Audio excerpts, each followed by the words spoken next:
Dober večer in lep pozdrav vsem. Vesna je že vse povedala, kaj se bo tukaj dogajalo. Meni ostane samo, da povem, kako sem se jaz znašel tukaj.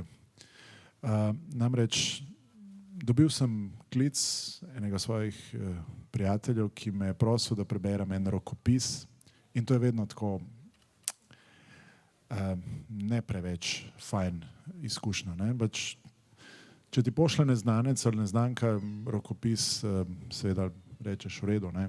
Tvegam, preberem, če mi ne bo všeč, bom napisal, da mi ni všeč in gremo naprej. Ne? Če ti pa prijatelj reče, da je njegova zelo dobra prijateljica nekaj napisala, ne? Imaš pa neko tako odgovornost in tako navijaš, da je vsaj približno v redu. Ne? In tako sem jaz navijal, da bi bil ta roman, ki mi ga je poslala potem Tina, vsaj približno v redu. In pa sem bil navdušen, ker mi ni bilo treba kaj preveč kritizirati, ampak sem sam razmišljal, komu bi ga zdaj podaril. Ne niti priporočil, ampak komu bi ga podaril. Ne? Ker se mi je zdel, da v bistvu je to. No? Da je to roman, ki sem ga sam hotel prebrati, ki bi ga prebral, če bi ga naletel nanj v knjižnici, pa v knjigarni. In Goga se mi je zdela taka primerna založba iz več razlogov. V bistvu sem zelo zadovoljen, da smo se zdaj znašli tukaj in da ta roman, ta rokopis, ki je na koncu končal takole v zelo lepi podobi, predstavljamo. Da je skratka od tistega trenutka, ko je prišel rokopis k meni na mail, sicer minil kar nekaj časa, ampak da se je proces stekel in da so vsaj zaenkrat vsi zadovoljni. In upam, da boste tudi vi, ko boste to prebrali. Ne bom danes jaz dolgovezil, jaz sem hotel samo en ta uvod, da pojasnim, zakaj sem tako malo bolj vzhičen kot ponavadi. Drugače, ta roman lahko seveda bi opisali kot roman o družini, oziroma roman z naslovom Ljubezen v času izbrisa. To je roman o družini, ki postane žrtev izbrisa enega od svojih članov, očeta. Ampak mislim, da je to veliko več kot roman. To je tudi v bistvu neka, bom rekel, sociološka študija, analiza nekega časa, nekega okolja, ena osebna izpoved.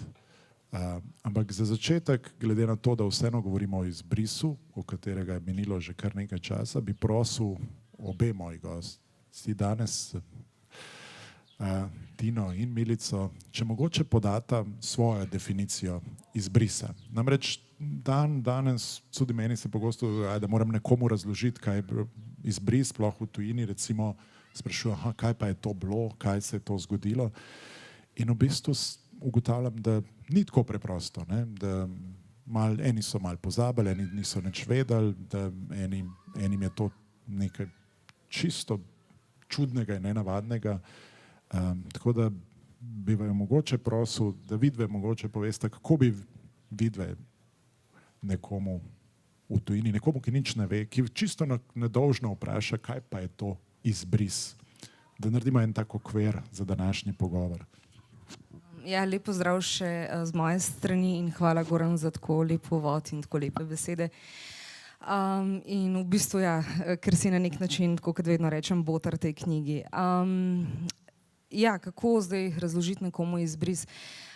Se mi zdi, da pri izbrisu je včasih kompleksno razumeti, ker se meša pojem stalnega prebivališča in pojem državljanstva v bistvu.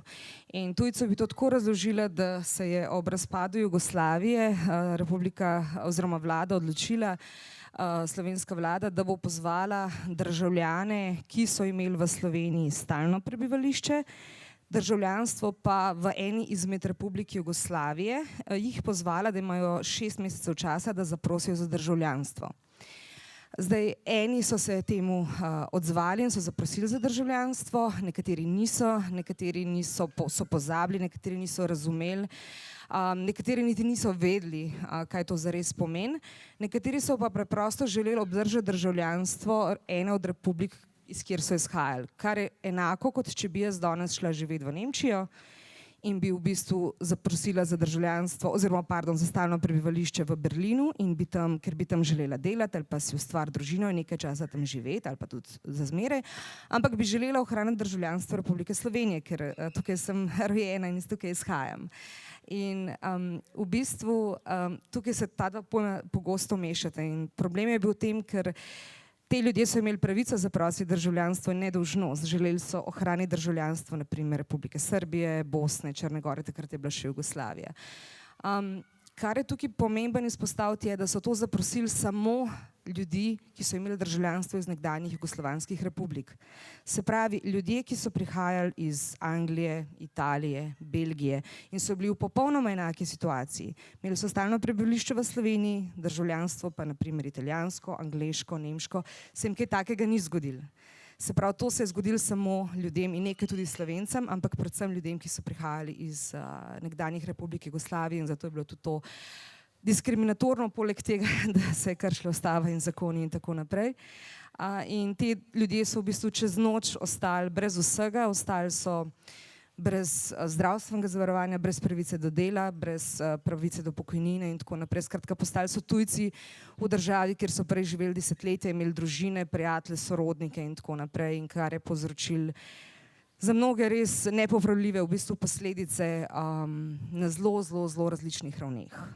In kar je kasneje Evropsko sodišče za človekove pravice in tudi Ustavno sodišče v bistvu prepoznalo kot kršenje človekovih pravic. Na kratko. Sploh ni bilo na kratko, mi je bilo kar na dolgo in je pravzaprav zelo težko še kaj dodati, ker se vse glavne stvari v to svojo dolgo definicijo že vključila. Jaz bi mogoče rekla samo to, da so bili izbrisani tudi mnogi po nacionalnosti Slovenci oziroma Slovenke, ki niso vedeli, da so njihovi očetje službovali nekje drugje v Jugoslaviji in da so njim pripisali državljanstvo iz tistega trenutka, ko so bili tam rojeni. Tako da absolutno je pa poudarek na tem, da so zaprositi za državljanstvo morali samo tisti, ki so prihajali oziroma ki so živeli tukaj, bili pa so rojeni v ali pa imeli državljanstvo, republiško državljanstvo republik nekdanje Jugoslavije, ne pa drugi tujci. In to je pravzaprav tisti velik madež, ki je nastal v času osamosvajanja Slovenije, ko je ta država naredila veliko dobrih potez, ampak hkrati pa eno tako slabo, da je to ena zelo temna pika v obdobju nastajanja Slovenije, ki jo je težko izbrisati, ki bo ostala tam, še posebej zato, ker so potem, ko se je to zgodilo, tiste institucije, ki bi morale več in hitreje delati na tem primeru, delale počasi, z ignoranco v določenih trenutkih, nekateri niso vedeli, nekateri so se delali, da ne vejo, kaj se dogaja, tako da je to predolgo trajalo, da se je sploh lahko začelo reševati. No, jaz moram reči, da če se sam toliko še navežem na vaju, da se mi zdaj sploh z te distance zdi, da je mogoče zelo lažje razumem, da v nekem trenutku, ko nastaja država, ko je v bistvu neke vrste kaos, ko nimaš, ne vem, učbenika, kako ustanoviti državo, da pride do nečesa takega, še mi je lažje razumeti kot to, da v bistvu v naslednjih 10-20 letih, ko nimaš zdaj na oblasti recimo temu nekih skrajnih desničarjev, nisi sposoben te napake popraviti in pustiš, da ta napaka postane veliko večja in veliko bolj usodna in v bistvu preraste v tragedijo v številnih primerih. Ampak vseeno se danes, se mi zdi, marsikomu poraja občutek, da je ta stvar razrešena, da se, ne vem, so se, ne vem, izplačevale odškodnine, se je, ne vem, pravičil predsednik republike, smo to nekako priznali, neke sodbe so bile. Kaj bi vidve rekli, kje smo, smo res dovolj daleč, smo res šli dovolj daleč, oziroma kaj bi bilo, če bi bilo treba še kaj narediti da bi se te pravice oziroma da bi se ta zgodba nekje do neke točke tudi zaključila? Nekatere pravice, ki so jim bile kršene, so pravzaprav nepopravljive. Ljudje so izgubili življenja, tega se ne da povrniti. Ljudje so izgubili za nekaj časa ali pa za dolgo časa možnost prebivati v Sloveniji, so poskušali kam oditi, pa niso mogli, so si poskušali urediti življenje, pa niso mogli, družine so razpadle, hvala Bogu, ena od ni, a ne. In zelo težko je pravzaprav se postaviti v glavo in razum tistih, ki še zdaj pravzaprav zanikajo, da to ni bilo tako grozno dejanje in mižijo in se delajo, kot da so bile popravljene krivice, so bile izplačila in tako naprej, ampak daleč od tega, da bi se dalo sploh povrniti tisto, kar jim je bilo odzeto. Tudi tisti, ki so preživeli, so bile njihova življenja pravzaprav uničena. Ne vem, ostali so brez prijateljev, brez znancev, brez službe, brez zdravstvenega zavarovanja. Desetletja. In to za nazaj je težko popraviti. In pravzaprav, če se lahko dotaknem tega, kar si omenil, da so se opravičili, pa spomenike postavljali, pa tako naprej, to so sicer dobre geste, in dobro, da so bile, ampak zelo malo je bilo s tem popravljenega krivic. Ne? Ja, se strinjam. Je sicer zelo pomenil in samo opravičilo kot neko priznanje, da se je to res zgodilo, ker se še danes v bistvu določeni ljudje zanikajo ali pa zanikajo v bistvu razsežnost tega, kaj je vse to pomenilo. Ali pa parki izbrisanih pred rogom, odškodnine do neke mere, ampak se mi zdi, kar še vedno nismo naredili kot družba in kot država, je, da bi na sistemski ravni povrnili status vsem ljudem. V tej državi še vedno obstajajo ljudje, ki so izbrisani, od takrat že 30 let. Med njimi so mnogi zdaj že starejši občani, v bistvu starostniki, ki so obnemogli, ki nimajo zdravstvenega zavarovanja, ne morejo v bistvu priti do zdravniške oskrbe zaradi istih težav in še vedno so med nami. In nismo naredili dovolj, da bi v bistvu vsem sistemsko, brez izključevanja, brez pogojevanja, povrnili status stalnega prebivališča in jim s tem priznali neke osnovne pravice in se vsaj na tak način opravičili, da lahko vsaj dostojno umrejo, če lahko tako rečem. Pred kratkim je v bistvu spomenik pred rogom, ki ste ga obe omenili, v obliki črke Č, črke, ki jo imamo vsi trije v svojih priimkih in na katero smo vsi zelo ponosni, sprožil kar nekaj polemik. Kako ga vidve doživljate? Tina, tebe sem jaz zasačil, mislim, da ko si ga prvič videla, sva se...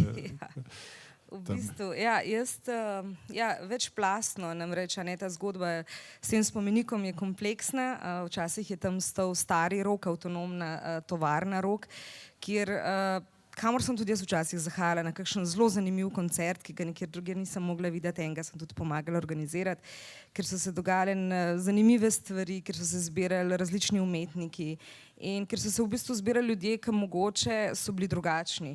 In se mi zdi, da kot družba moramo dopustiti, da v mestu obstajajo taki prostori, tudi če mogoče vsega ne razumemo ali pa nam je ta umetnost, ki jo počnejo, čudna, pa se tam neki derejo ali pa je tak čuden koncert, ki mogoče ni čisto nekaj, kar je meni všeč, ampak zakaj ne bi dopustili v bistvu možnost različnih izrazov.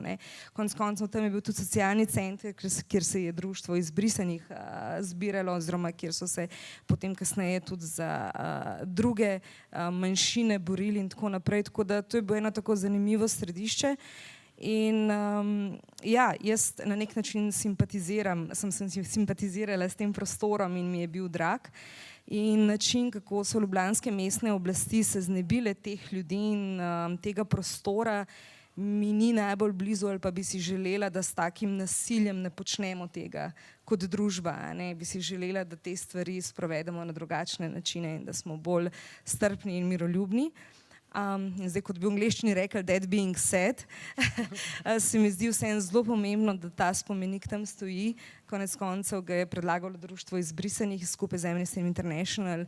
In mi da smo v bistvu imela, takrat smo se dobila za knjigo, da smo jo pogledala še v živo, kako izgleda, kaj je prišla stiska in jaz sem takrat v bistvu prvič tudi videla ta spomenik in je nekaj, kar te prisune in je nekaj, kar začutiš vsaj delno neko pomiritev. Tako da ja, imam dvojne neke poglede ali pa kompleksno gledam na ta spomenik, ampak je več kot potreben in zdi se mi prav, da tam stojim, je všeč tudi ta č, ki nekako tone v bistvu in ja, se mi zdi pomembna gesta. Pa je ta č še vedno na nek način simbol drugačnosti, tukaj v tem smislu simbol izbrisa. Ne? Mislim, konec koncev danes živimo v času Luke Dončića, Gorana Dragića, mislim, dober, Primož Roglič ima Trdića, ampak hočem reči, jaz, ki sem prvič slišal za to, se mi je zdel, a nismo že nekako sprejeli, da je ta Mehić. Mislim, tako sem mogoče malo gledal na svoja otroka, ki ima ta isti č, pa se mi zdaj, pa se to v njihovi generaciji več ne bo, ni več tema. Ne? Pa sem potem se marsikaj zgodil, da sem rekel, pa je, ampak a je to v današnjem času ta č še vedno ta simbol drugačen? Je, žal je. Jaz ga imam tudi in spomnim se svojih gimnazijskih let, ko je podobno kot je enemu od avtorjev tega spomenika se je zgodilo na univerzi, meni se je zgodilo na srednji šoli, ko je bil moj mehki č preoblikovan v Trdića. Takrat sem bila nekako precej korajžna, bi rekla, za tisti čas in za življenje na Jesenicah in sem zahtevala, da mi ga popravijo. Ta omenjeni avtor tega ni naredil, pravi, da mu je zdaj žal. Ne? Tisto, kar sem jaz doživljala ob postavitvi tega spomenika je, ja, to je opomin, to je spomin, to je v redu, ampak. Ne, ampak potem dostikrat pripelje do tega ozavedanja, kaj pa je pravzaprav sprožil. In sprožil je še mnoge nacionalistične reakcije. Ne? In to je tisto, kar je mene kot sociologinjo zaskrbelo in sem si rekla, ja, mogoče ima Goran Vojnović prav, ampak spet se pojavlja, ne? Spet dviguje glavo, spet so okorajženi, tudi zaradi tega, ko vidijo, kaj se dogaja kje drugje v svetu, kako se konzervativizem, potem, da ne rečem fašizem in tako naprej, dviguje glave po tistih delih Evrope, ko smo mislili, da ga ne bo več tam. Ne? Ohrabreni z takimi dogajanji so potem tukaj seveda največ na družabnih omrežjih, ampak tudi sicer se dvigovali glasovi, ki mi pa niso bili všeč in sem rekla, ja, ok, potrebni so, ampak potrebno je še kaj več. Tudi jaz sem ga šla posebej obiskat, sem se fotografirala, tako da imam tudi za svojo družino, ki bi tudi lahko bila izbrisana, pa ni. Ker je bil moj mož takrat tako ozaveščen, da je meni in moji družini prinesel formularje, ker jaz sem nekaj, jaz ne grem tega iskati.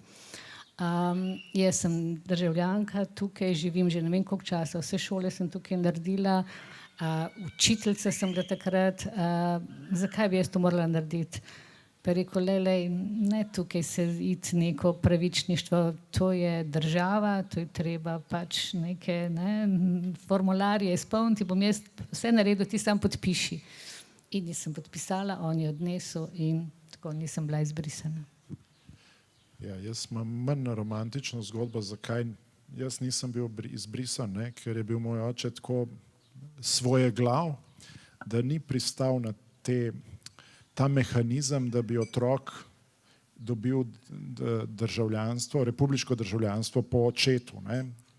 Ker je tako nekako je bil en sistem in mojemu očetu se je to zdelo, kakšne veze ima moj sin z Bosno. Ne? In pa se je tam z vsemi skregal na tisti občini in oni, ker niso vedeli, kako bi se tega Bosanca rešili, ne?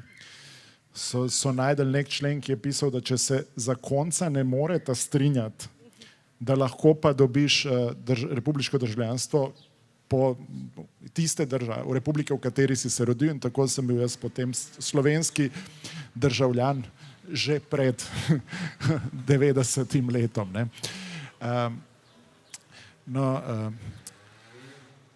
Tina, v bistvu to je roman, fikcija, ampak seveda temelji na neki osebni izkušnji. In verjetno ni bilo najlažje se odločiti, da se ta roman napiše. Ne. Ti si predtem, seveda si bila glasbenica, prevajalka, na nek način si se ukvarjala z besedo v takšnem in drugačnem, ampak kako se v bistvu sploh odločiš, da napišeš eno tako zelo osebno zgodbo, pa hkrati v bistvu zelo bolečo zgodbo, pa v bistvu da stopiš s tem na neko novo zate, recimo področje literature. Ne? Čisto me zanima, mislim, koliko dolgo je v tebi zorela ta ideja, da hočeš o tem napisati knjigo in kakšno knjigo? Ja, zelo dolg, 20 let. Tako da v bistvu, ja, mislim, da zakaj sem mogla to povedati na ta način, ker mi je bil jezik vedno blizu, jeziki so me zanimali, med drugim poleg sociologije, ker sem diplomirala pri profesor Antič Gaber, sem študirala še južnoslavistiko in jeziki so mi bili nekaj vedno zelo pomembnega in tukaj sem se našla pri izrazu. Je bila pa to stara ideja, ki je v bistvu preverjala na dan že v srednji šoli, ne boš verjel, približno v času, ko so išli Čefurji raus. In potem so išli Čefurji raus in se mi je zdelo, zdaj bo pa že on vse povedal. Nimam več kaj za dodati, ampak ni bilo res Čefurji raus, so imeli drugo temo in se mi je zdelo, ok, se pravi, treba to še povedati na nek način. Ampak ja, sem zbirala pogum 20 let, se mi zdi ta čas korone, ki je za vse pomenil nek premor, predah. Marsikdo je rekel, joj, meni je bilo pa super v času korone, jaz sem veliko naredil, veliko sem prebrala, sem počivala in tako naprej. Meni je bilo pa zelo tesnobno obdobje, me je zelo prizadelo. Moji starši so tudi starejši in me je zelo skrbeli, da ne bi ona dobila korone. Skratka, en tak anksiozen čas, ko se nisem dobro počutila in potem se mi je zdelo, da ok, če že tako nisem ok, pa je pa zdaj čas, da gremo do konca in da se v bistvu soočimo tudi s tem, in tudi s to neko družinsko travmo. In potem se je to povezalo s to idejo izpred 20 let, ko v bistvu je prišla prvič takrat ideja napisati nekaj na ta način in že takrat sem imela v mislih, ker izhajam iz Vrhnike, Cankarja njegove črtice, ki so se me tudi v otroštvu zelo dotaknile in se mi zdelo, to bi bilo pa fino prikazati nekako, kaj se je dogajalo 100 let približno kasneje na Vrhniki, ne? Ampak v bistvu je bilo to neko drugo obdobje, bilo to obdobje razpada skupne države, se je zgodil izbris in podobno. In potem sem nekako to pomešala, odločila sem se, da vse ne bo to avtobiografija, ampak bo autofikcija, kar pomeni, da sem neke dele iz svojega življenja uporabila, druge sem dodala, neke zgodbe mogoče koga drugega ali pa prilagodila, če je bilo potrebno, tako da ja, je dolg časa zorel, ampak je dozorel končno.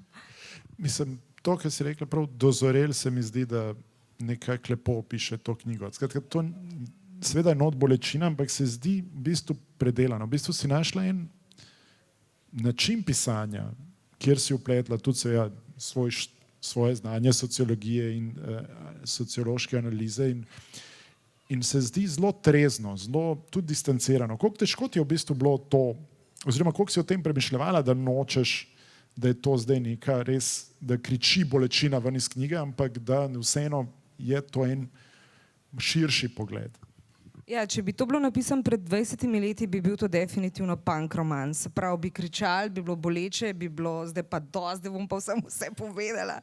Ampak ja, to bi bilo v tistem času, zdaj pa, ko grem proti 40 in pridobiš neke izkušnje in v bistvu ene stvari predelaš, vidiš tudi drugače stvari. In predvsem me je vodilo to, da nisem želela sebi ali pa svoji družini ali pa komorkoli v bistvu s tem prizanesti novih bolečin in novih travm, ampak sem želela pristopiti na način, da ko to oddam od sebe, bom jaz mirna in bom ok s tem. In s tem, kako sem to sporočila, ker se mi zdi, da je dostikrat pri stvarih pomemben, ne samo kaj poveš, ampak kako poveš. In to mi je bilo glavno vodilo, se pravi, da bom lahko stala za tem dalj časa, ne? Da ne bom potem obsesirala, joj, sem to preveč ali nisem, hkrati pa, da bo prišlo tisto ven, kar sem želela povedati. In sem v bistvu iskala razmerje med tem, da se distanciram in da ne bo boleče, ampak vseeno, da povem to skozi v bistvu glavno junakinjo Mijo Batič, ki se pojavlja v romanu, kar se mi zdi vredno povedati. Pa bi rekla, da je bila na delu tudi neka vrste samocenzura, ko si vseeno govorila o ljudeh, ki so ti blizu, za katere ti ni vseeno, si se kje zavestno ustavljala, si se kje borila proti temu, da se ne bi prehitro ustavila? Ja, absolutno je bila samocenzura. Veliko stvari iz čisto osebnega življenja ni noter v knjigi, ker se mi je zdel ali preveč, ali da bi bilo preveč boleče, ali se mi je zdel, da je nekaj, s čimer bi se preveč razgalila. Tako da absolutno ni vsega. In potem, ko si imela prvi, recimo, da rokopis, ne, česa si se najbolj bala? Mislim, reakcije družine ali potem naprej? Obojga. Čeprav ne gre za avtobiografijo in nujno zgodbo moje družine ali pa povsem zgodbo moje družine, je na nek način tudi to zgodba moje družine, ker se je tudi v moji družini zgodil izbris. In v bistvu sem se najprej bala, kako bo njim, ne, da se pravi, da jaz pridem v javnost, ne nujno z našo zgodbo, ampak s to temo. In zato sem v bistvu najprej njim dala za prebrati, ker sem hotela žegen, da je ok, in njim se je zdelo, pa ja, pa super, pa se ni nič task. In potem sem rekla, ok, gremo naprej. Tako da ja, kmalu zatem je pa potem to prišlo v tvoje roke, ker se mi pa ni več dal čakati. In sem iskala, ok, kako zdaj naj to pride čim prej, ker se mi ne da. In se mi je zdelo, ok, to zdaj le najprej prijateljem, če oni rečejo, da je v redu, pa moram pa do Gorana priti. In če on reče, da je v redu, pol je v redu. Tako da tako nekako. No, vesel sem, da je to prišlo do mene. Je pa res, da ni bilo, mislim, še s tem konc. Ne. Mislim, to vseeno, ko nekdo pride z osebno zgodbo, ti je tudi jasno, da v bistvu ni čisto vseeno, kako potem ta knjiga nastaja, ne? Kaj se z njo dogaja. Da pač takih stvari ne moreš kar vršiti ven, ne? Pa reči, evo, imamo nek provokativen roman, ki odpira neke stare rane in s tem sprovocira. Ne? Mislim, če se vrnemo, spomenik seveda je sprožil kot tisto, ko imaš rano, pa moraš najprej gnoj ven stisniti, da lahko potem to malo zaceli.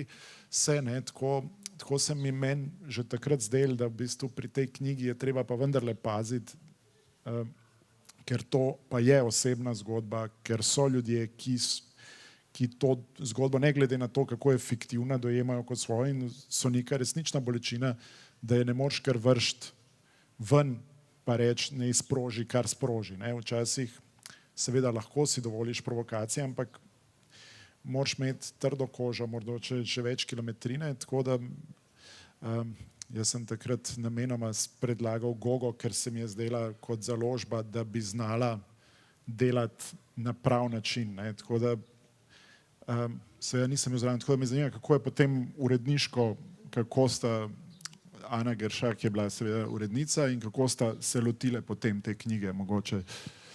Ja, fajn proces je bil. To je bil tudi moj strah. V bistvu sem se poleg tega, da sem se bala najprej, da ne bi družini povzročila nekih novih bolečin, me je tudi skrbel, kakšni bi bili odzivi in iskreno s to knjigo nikoli nisem želela provocirati, ampak sem želela, da se začnemo mogoče o tem pogovarjati. Saj se že dolgo pogovarjamo, ampak mogoče, kaj pa vem, z delčkom sem želela pripomočiti, da bi se nek dialog z njo odprl.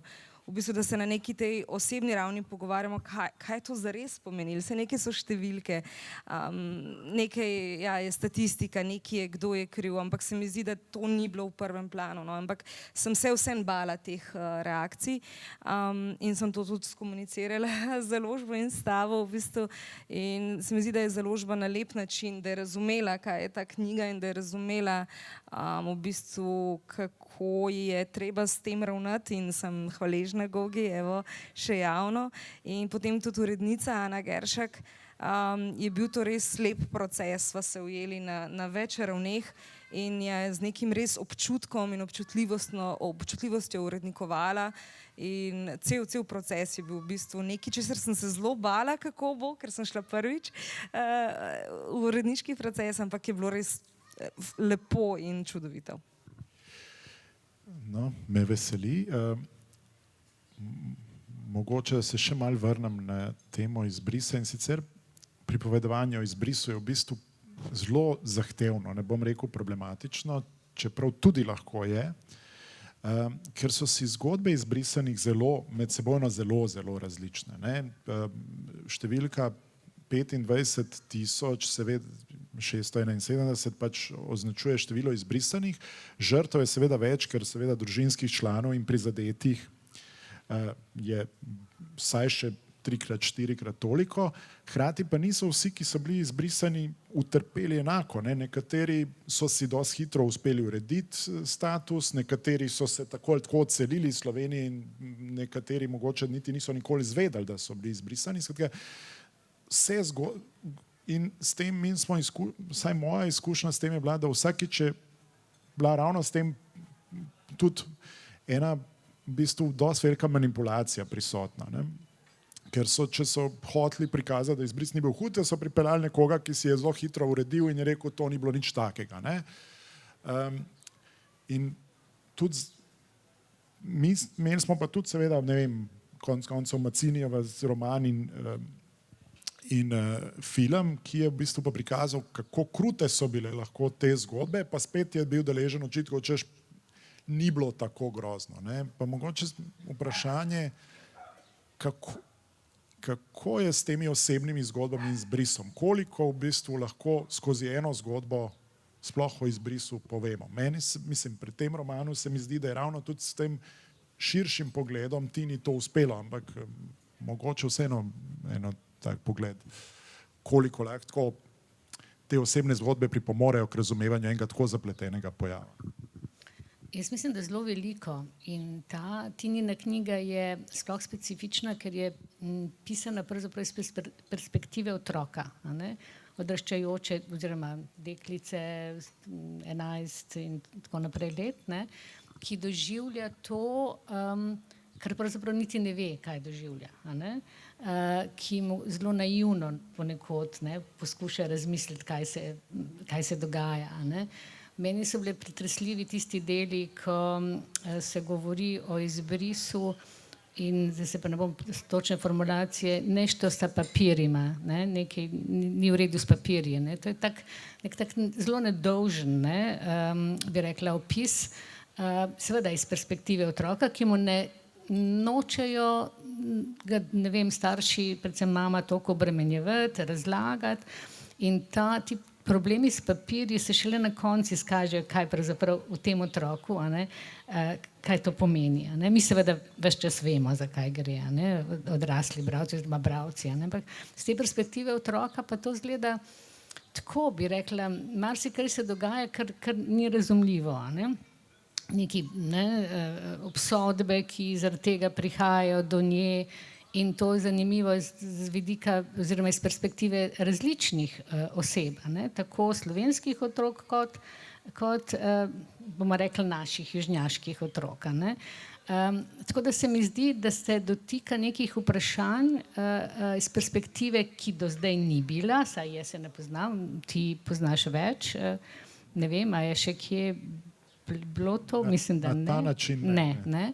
Tako da to je en vidik, ki je bil meni zelo všeč v knjigi, drugi vidik je pa ta, ki pride na koncu knjige, kot Tina s svojim sociološkim znanjem, da še malo gospod profesor. Se pohvalimo kot filozofska fakulteta, seveda, kjer je Tina študirala, ta širši vpogled v tematiko, ko predstavi tudi hujše zgodbe. In tu pride do izraza ta njena, bi rekla, resnost, kontekstualnost, zna prijeti problem, videti širše razsežnosti in tako naprej, ko z kratkimi izsečki zgodb drugih pokaže, kaj se je drugim dogajalo in pravzaprav tukaj se vidi, da ni nobene zagrenjenosti, da gre za neko, bi rekla, jaz bi rekla tej njeni knjige, da gre za neke vrste sociološki esej, kar velja tudi za tisto tvojo knjigo Čefurji Raus. Obe knjigi uporabljam, oziroma to bom šele začela uporabljati v študijskem procesu. Tvoje odlomke berejo pri uvodu v sociologijo, ko govorimo o šoli in o tematiki kulturnih razlik in tako naprej. Tako da se mi zdi, da ima knjiga tudi to sociološko dimenzijo, ki potem pokrije različne perspektive, pa hkrati zelo kompleksno obravnava določeno vprašanje in se mi zdi z tega vidika izjemno izjemno lepo napisana tudi, a ne, lepo se bere. Tako da jaz bi rekla, da kar se mojega branja te knjige tiče, jaz sem najprej vzela zelo naivno v roke, moram priznati, ne, da sem prebrala en delček, sem rekla, to bo pa zabavno branje, pa sem se pa ustrašila, ne, to ne bo zabavno branje, ampak je bilo pa branje, me je potegnilo, ne, sem jo prebrala v isti sapi, kot se temu reče. In zame je prav posebna prav iz tega stališča, da vidim, kako lahko se prime to, kar je Tina lepo skombinirala, svoje poznavanje jezika, svoj študij južnoslovanskih jezikov, študijem sociologije. Ker, ko vprašam študente in študentke, zakaj kombinirajo sociologijo, rečejo, zaradi te širše slike in tukaj se to res pokaže. No, se strinjam, bi pa dodal, da mislim, jaz sem seveda pač, ker sem literat, pa odkrival tudi literaturo, no, ti meni očaral ta kombinacija, ki tako, to prepletanje sociološkega in literarnega, pripovedništva, zgodbe, ne. In to se mi zdi v bistvu, da dela knjigo zelo posebno, ne, da ves čas prehaja iz enega žanra v drugega, ne da bi bilo to kakorkoli moteče ali pa nenaravno in ker v enem trenutku pa se mi zdi, da v bistvu ujame ravno z literarnim pripovedovanjem to bistvo izbrisa, ne, o čemer sem potem pisal tudi v spremni besedi, ko v bistvu opisuje navidezno povsem luškan izlet družinski na Krk, kakršnih, ne vem, slovenske družine naredijo 1 milijon na leto, ne. Samo da ta družina ima malo starejše otroke kot običajne slovenske družine, ki hodijo 4-člansko oziroma tu še celo 5-člansko na Krk. In to je, mislim, tudi s humorjem, kako končno, ko seveda ta izbrisani oče uredite svoje papirje, zdaj pa lahko grejo končno po vseh teh letih pa ven iz države. Ta banalnost tega, da v bistvu zaradi teh papirjev neurejenih ne moreš niti ven iz države in to tako majhne države. Zdaj, če bi ti rekli, ajde, ne moreš ven iz Rusije, v redu, ajde. Ne? Se lahko s Transsibirsko železnico peleš 3-krat na leto gor in dol, pa je mir. Ne? Ampak in zdaj končno grejo lahko tudi Batiči, ne, tako kot vse slovenske družine, na Krk. Ne?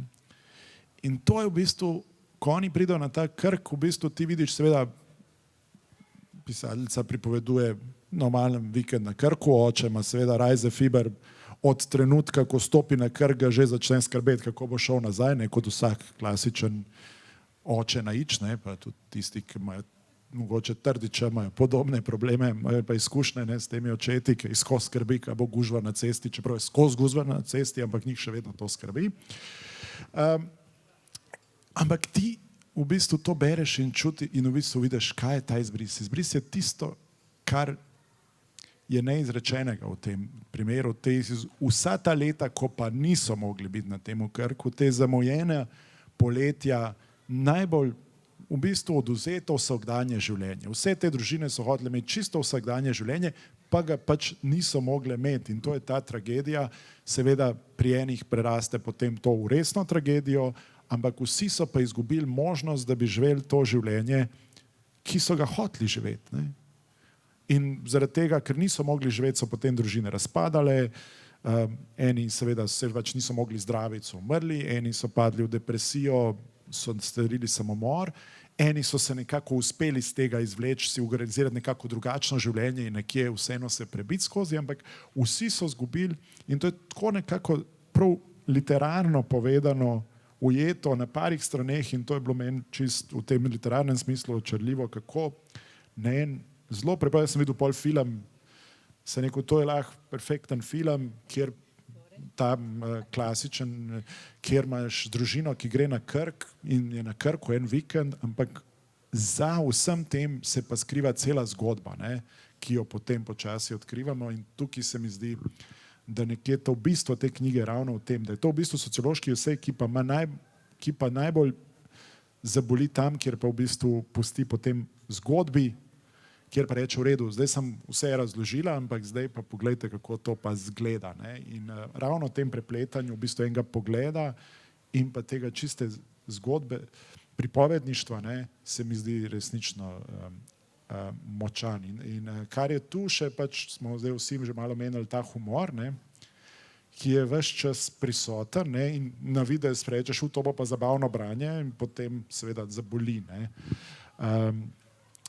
Pa si se mogoče ravno zato, ker je pa to vseeno resna študija ali pa esej, bala, da bi humor mogoče tudi razrahljal malo to, da bi naredil preveč lahkotno. To je kdaj, mislim, zaskrbelo, da bi bilo preveč zabavno branje. Niti ne. Meni osebno je humor zelo blizu in zelo pomemben. Se mi zdi, da tudi v osebnem življenju probujem to čim bolj gojiti, oziroma eden od mojih obrambnih mehanizmov. Tako da je to v bistvu prišlo zelo naravno. Pa vedno sem cenila to, se mi zdi, da na Balkanu v umetnosti je to zelo pogosta stvar. Ne? Se pravi, neka res muka in trpljenje in potem se to preseka z eno šalo in z enim humorjem. In tudi na področju jugoslovanske književnosti imamo v bistvu celo gibanje ratno pismo, torej vojna pisava, kjer je plejada pisateljic in pisateljev v bistvu pisal, ko je pisalo o grozotah vojne, predvsem v Bosni in na Hrvaškem, je v bistvu uporabljal dostikrat ravno to nasprotje, neke zelo težke, hude razmere, ampak je bil tudi prisoten vedno humor in to sem vedno nekako me navduševal in se mi zdi, ko pride humor, ko zelo tiščini vse napeto, je to neke vrste katarza in popusti. In se mi je zdaj v bistvu potreben, hkrati pa nisem veliko razmišljala o tem in je prišlo zelo naravno, mogoče zato, ker mi je to tako blizu, ne vem. Ker ravno to v bistvu ni zelo cankarjansko. Ne? Zdaj, ta zgodba se dogaja na Vrhniki, naslov je Črtice, ne? Moramo reči, da v bistvu ti nikjer ne rečeš, da se dogaja na Vrhniki. Ja, roman se dogaja v fiktivnem mestu. Jaz sem iz Vrhnike, ampak roman se dogaja v fiktivnem mestu. Ja, mogoče jaz sem to kar postavil sebi, pač tudi zato, ker je Črtice, pa ker sem vedel, da je Tina z Vrhnike. Ampak Cankar je pač nekje je, ne? Mislim, tukaj prisoten. Kakšen je tvoj odnos do Cankarja? Mislim... Ja, zelo oseben. V bistvu mi na Vrhniki, jaz ne vem, kako je bilo v ostalih šolah, ampak nas so res nam tlačili to zelo zgodaj v naše glave, majhne, in v bistvu ne, v prvih razredih osnovne šole smo mogli kakšne odlomke znati na pamet in smo mogli risati iz Cankarja potem in se učiti na pamet in deklamirati, tako da smo ga imeli polhan povsod, ampak mene se spomnim, ko smo brali te Črtice, to je bilo, mene je to res osebno prizadela, kako on je opisoval, on je imel tudi v bistvu na nek način zelo občutek za sociološko analizo, za socialne teme in ja, ko je on govoril o tem, kako je zatajil mater, o tem, kako so kot družina vsi blatni prišli peš v Ljubljano pogledati to šolo ali kako že kamor bo hodil, ta sram, ki ga je začutil zaradi svojega razreda, zaradi svoje pozicije, mene je to kot otroka, kot bi bilo tako bolel in se mi je res vtisnil in je to za zmeraj nekako ostalo. Se mi zdi danes, da bi ga mogli, tako kot vsi pravijo, brati malo kasneje, čeprav je pa pustil to zagotovo neke posledice, ampak ja, mogoče res malo drugače, pri njem ni pogosto humor. No. Ja, mislim, v dramah ga je malo več. Ne, tam. Ampak nekaj meni je bilo zanimivo, v povezavi z Izbrisom je nekaj padlo na pamet, pa ko si ti v to zgodbo vpletla Cankarja, pa Cankar je vedno pač označil Slovence sveja za hlapce. Ne? In to je zdaj vsi so to poistovetili, Slovenci so hlapci, meni se vedno zdelo, da smo preveč v bistvu poistovetili te njegove prispodobe in preveč zares si imeli, ampak ena najbolj bizarnih teorij v zvezi z Izbrisom, ki sem jih slišal, je pa ravno ta, ne? Mi smo bili vedno hlapci, pa smo pa končno mi enega zajebali. Končno smo mi udarili nazaj. Ker rečeš, se je narobe bilo, ne? Ampak saj pokazali smo, da nismo vedno hlapci. Ne? In to je bilo meni, ne vem, se ti zdi, da so bili v tem Izbrisu Slovenci cankarjanski ali ne? Ali da so vseeno še pobrali še kakšno drugo slabo lastnost, ki ni bila prej njihova. Ja, jaz ne bi, ne moram se poistovetiti s tem, jaz tudi sebe razumem tudi kot Slovenko, seveda, eden od mojih staršev je Slovenec in tukaj sem se rodila in odraščala in ne vem, težko prevzamem to pozicijo in če rečemo, da so Slovenci kot hlapci udarili nazaj, a ne, udaraš nazaj po gospodarju, po tistemu, ki ti vlada, ampak ti ljudje, ki so bili izbrisani, niso bili gospodari, niti niso vladali in med njimi je bilo več kot 5000 otrok. A ne? In če to analogijo tega konflikta, tega upora pozamemo, je čist bizaren, ne moram tega razumeti kot tako, ampak če pa vzamemo to, da smo hlapci in da nismo zavojevali, bili zavojevani, pa vidim tukaj, da nekaj, kar lahko kot narod najdemo kot identiteto in znotraj tega iščemo neko svojo mirovniškost in neko svojo novo pot in da se ogradimo od tega, da je potrebno zavojevati in premagati druge, ampak iščemo neko slogo in solidarnost in bi iz tega povlekli nekaj pozitivnega, da smo kot narod, ne, in iskali neke nove poti. Ne bi tega nujno videla kot negativno, samo zato, ker smo bili zabojevani.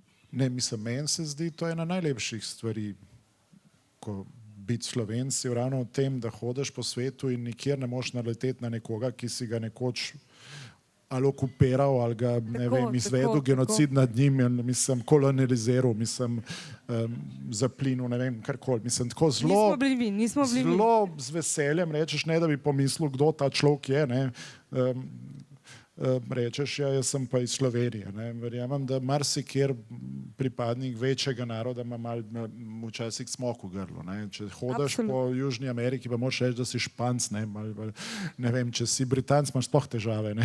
Tam imaš redke dele sveta, kjer lahko mirno rečeš, ne, da brez strahu. Ne. Tako da, ampak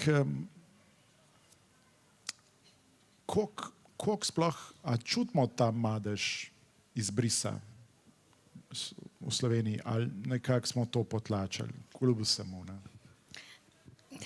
Izhajala bom iz lastne izkušnje profesorice na univerzi in letos smo to temo imeli, smo jo posebej obravnavali, ne sicer zaradi Tinine knjige, ker takrat še ni išla, ampak nasploh. Ko sem vprašala v razredu, mislim, da je okrog 35 študentk in študentov, kaj je to izbris, je samo ena roka se dvignila, da pove. Zdaj, to ne pomeni, da drugi niso vedeli, ampak pač niso bili sposobni kaj povedati ali pa niso hoteli. Ali pa v Sloveniji imamo sploh tudi na univerzi pa nasploh ta problem, da se težko oglasimo pa kaj povemo, ker se bojimo, da bomo izpadli čudno ali pa neumno ali pa karkoli. Potem sem jih pa napotila, da so šli pogledati razstavo, ki je bila letos v Rotovžu. Potem so morali prebrati par stvari in potem smo se pogovarjali in šele skozi par faz je prišlo do tega, da so nekateri spoznali oziroma ugotovili, kaj to sploh je, da so se med seboj začeli pogovarjati, da so bile nekatere stvari vendarle izrečene, reflektirane in tako naprej. Se mi zdi, da se še vedno premalo govori in piše o tem, kaj je to pomenilo. Tako da sodeč po reakcijah torej mojih študentov in študentk bi rekla, da je še kar kaj za narediti tukaj. Ne? Sej, ni edina tema to. Ne? Mislim, poznavanje zgodovine po 45. je itak problematično pri nas. Ne? Ravno sem govorila z enim zgodovinarjem in sem ga vprašala, kaj pa izbris v učbeniku, ker menda je do 90, do ne vem katerega leta, ne, do 2000 je rekel, da zgodovina v srednji šoli pride, se nekaj, kaj pa izbris, je rekel, do tega pa še nismo prišli. Ja, o tem smo začeli govoriti po letu 2000. Ja. Komu je potem ta knjiga, bi rekla Tina, namenjena? O komu bi jo priporočila in za koga bi želela, da jo prebere? To je tako težko in nehvaležno reči za svojo knjigo. Bom jaz rekla. Bom jaz rekla. Pravzaprav sem že omenila, jaz se bom dala brati mojim študentom in študentkam. Pripravljamo tudi pogovor v sociološkem društvu o tej knjigi. Jaz bi jo pa priporočila v branje pravzaprav kot nek državljanski tekst.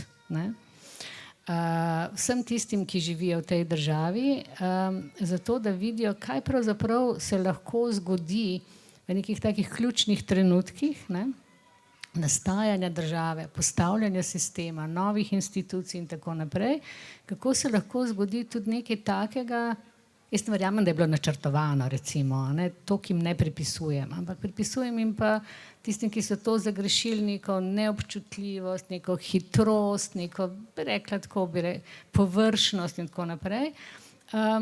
Kaj se lahko zgodi, a ne, v takih odločilnih trenutkih, kar pusti tak velik madež in pravzaprav tudi potem, kaj se je dogajalo. Ker se mi zdi, da to je, mi smo nasploh državljansko zelo slabo, ko se reče civil citizenship in tako naprej, zelo slabo poznamo naše ustavo, zakonodajo in tako naprej. Tako da jaz bi rekla, da je to knjiga, ki je sicer literarna, pa hkrati sociološki esej, lahko tudi nek tekst, preko katerega se lahko pogovarjamo o zelo pomembnih družbenih, političnih vprašanjih. Ne bojo pa prebrali tisti, ki bi jo morali, recimo, ne bom imenovala. No, jaz vem, kdo bo prebral, vsi, ki so danes tu zbrani in ki jih zdaj lepo, najlepše pozivam, da tudi sami mogoče kaj vprašajo avtorico knjige, lahko pa tudi koga drugega. Tako da izvolite, ravno kar ste bili izzvani, ko je profesorica Antič Gaber rekla, da pri nas pa noben noče nič vprašati. In zdaj jo lahko postavite na laž in seveda vprašate kaj. Evo.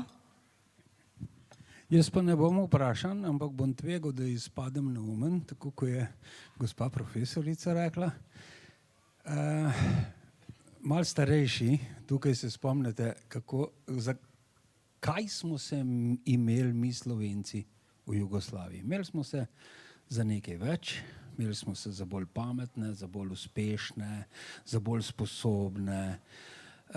To smo tudi malo dokazovali, ne, recimo Adrine prikolice so delali na Švedskem pa v Belgiji, Elanove smuči je vozil najboljši smučar na svetu, Šved, ne kakšen Čeh ali pa kaj takega. Imeli smo se za nekaj več, ne.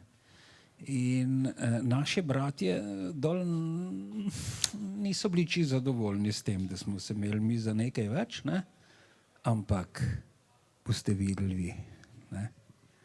Ko bomo mi svoji gospodari, zdaj boste pa najebali. To je bilo to. Vaš komentar.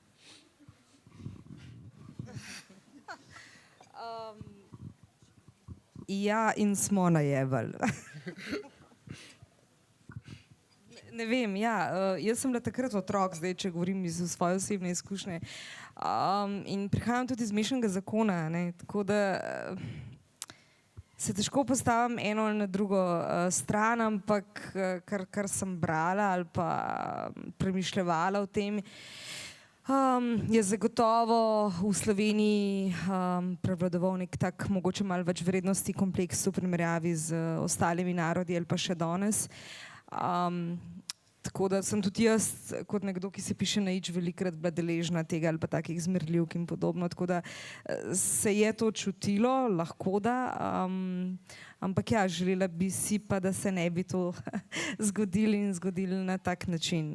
Jaz mislim, da moramo stremeti k temu, da ne glede na to, iz kje prihajamo, lahko je to Makedonija, Bosna, Zimbabve, Anglija, ne, da smo si na koncu ljudje in da si zaslužimo neko osnovno spoštovanje in možnost za normalno življenje sebe in svoje družine. Ja, jaz se tudi strinjam. Tudi Angleži so ljudje, čeprav igrajo fuzbal tako, kot ga igrajo. Ne, jaz bi sam nekaj povedal. Jaz mislim, včasih se mi zdi, da te stereotipi, ki so bili v bivši Jugoslaviji, ne, so zelo zanimivo, saj zame funkcionirali. In včasih se mi zdi, da so Slovenci malo verjeli stereotipom, ki so njih vladali na jugu. Ne. To, da so Slovenci boljši, si niso prvi mislili Slovenci, ampak to so si mislili na jugu o njih. In Slovenci so sam verjeli. Ne. Oni so mislili, da so, niso si oni spomnili, da bojo, mislim, tukaj spomnili, da bojo druga Švica, to so o njih govorili dol. In še danes v bistvu lepše ne morate slišati govoriti o Sloveniji in Slovencih kot v taksi v Podgorici, ne? Ali pa Beogradu, ne? Ali pa Sarajevo, ne? Tam Slovenijo, ja, kad sem bil v Celju. To je, mislim, in to je na nek način, je bilo to zavedanje, tudi ljudje, ki so takrat potovali in so prišli v Slovenijo, so videli, tukaj pa je malo boljš, pa malo bolj bogato, pa malo bolj urejeno in to. Jaz se spomnim, ko so išli Čefuri Raus in sem jih predstavljal v Beogradu, je bil tam največji šok. Aha, Slovenci so ko i mi. Češ kao, tudi tam ni vse super, ne? Ta njihov v bistvu, njim se je ta nek stereotip o Sloveniji, ker se nikoli niso poglobili in da bi videli, malo sesu, ne? In se mi zdi doskrat, da smo mi bili ta neka Švica na Balkanu, tudi zato, ker smo malo prevzeli ta stereotip, ki nam je bil všeč, ne? In ko nam ni radili, da bi radili dejansko druga Švica, smo pa zdaj blazno razočarani, pa jamramo, čeprav nam je čist fino, ne? Še kakšno vprašanje? Čas se bojo pogumali, pa bomo do 10. Zdaj bom pa še jaz na umen izpadal.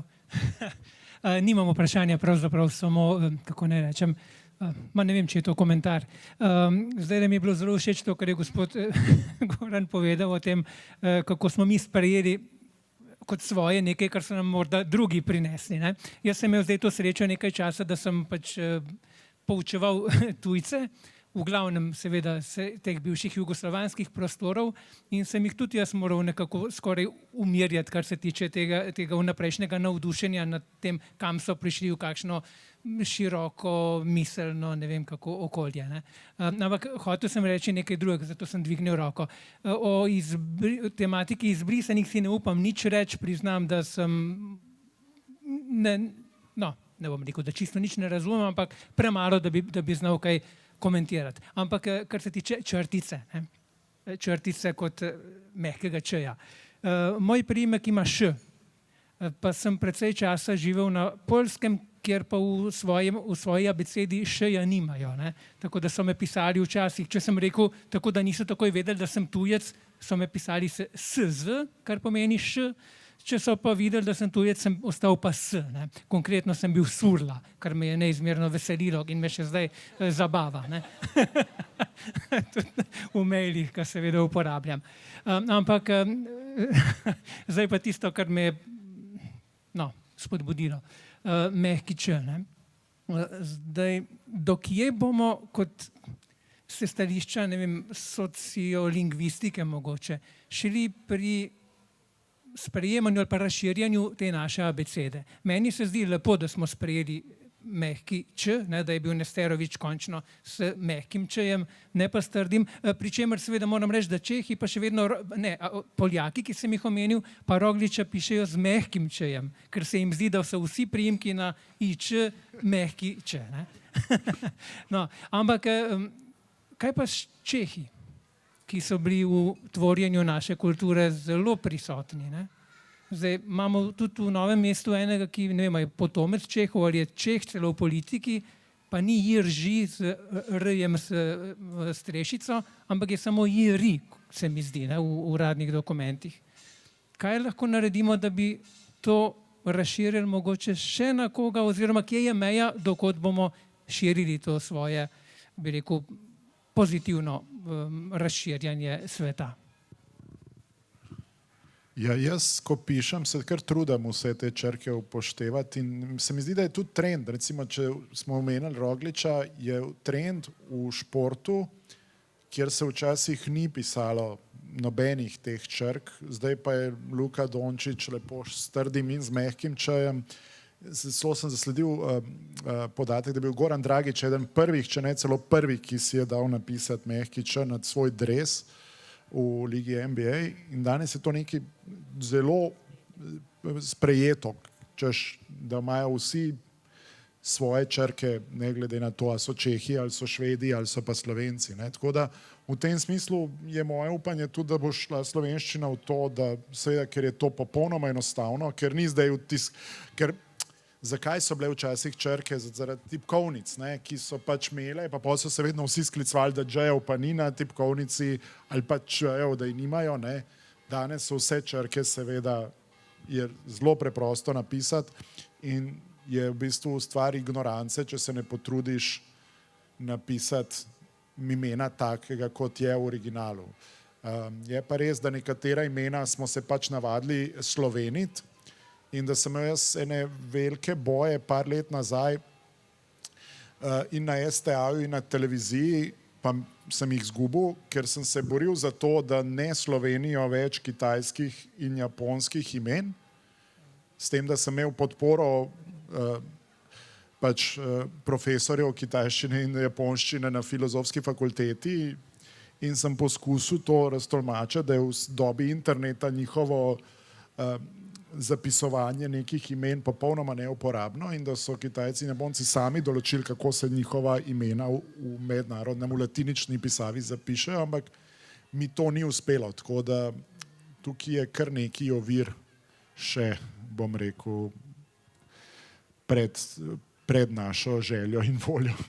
Ja, jaz mislim, da se te stvari s časom spreminjajo, ne? Se pravi, tudi pač odvisno od tega, koliko nam je, koliko v bistvu nekih kulturnih produktov iz druge kulture, iz drugega jezika pride k nam, koliko smo s tem v stiku in seveda južnoslovanski narodi so bili vedno zelo povezani.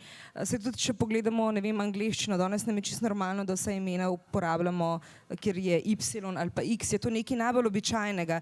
Mogoče 100 let nazaj si kaj takega niso mogli misliti, ne? In se mi zdi, da se to s časom in s kulturnimi stiki seveda vedno spreminja in prilagaja in več črk, ko poznamo, več jezikov, ko poznamo, z večjimi kulturami, kot smo v stiku, je to seveda samo razširjanje naših obzorij in neko bogatstvo. Abeceda pa še vedno slovenska ostaja taka, kot je in nihče s tem nič ne odvzame, če uporabimo še Ž oziroma mehki Š, ki obstaja tudi v črnogorščini, ne, in tako naprej. Tako da ja, absolutno, mislim, da so kulturni stiki tisti in to se v zgodovini v jeziku vedno spreminja in prilagaja. Tako kot je rekla Tina, abeceda bo ostala, ampak uporaba znakov, ne, določenih črk v imenih ali krajih ali ne vem še čemu, je pa, bi rekla, stvar kulturne širine in jaz mislim, da je to nekaj, kar napreduje in kar bo napredovalo in jaz ne vem, če se lahko meje postavimo, zato ker je jezik živ in se spreminja, ne, in tako kot govorimo danes, pred 20 leti, če bi govorili, nas marsikdo ne bi razumel oziroma nas čez 50 let ne bodo razumeli, kaj smo jih hoteli povedati. Še kdo?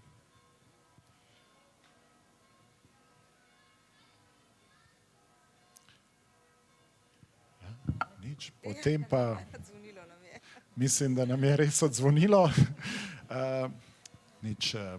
Najlepša hvala. Še enkrat toplo priporočam knjigo Črtice, ali pa kako bi se zdaj to izgovorilo, Črtice. Tine Perič in zahvaljujem se vam za obisk, vama dvema za prijeten pogovor in uživajte še naprej v tem večeru, ne takoj domov. Hvala tebi za vodenje in Tini za knjigo. Enako, obema, hvala.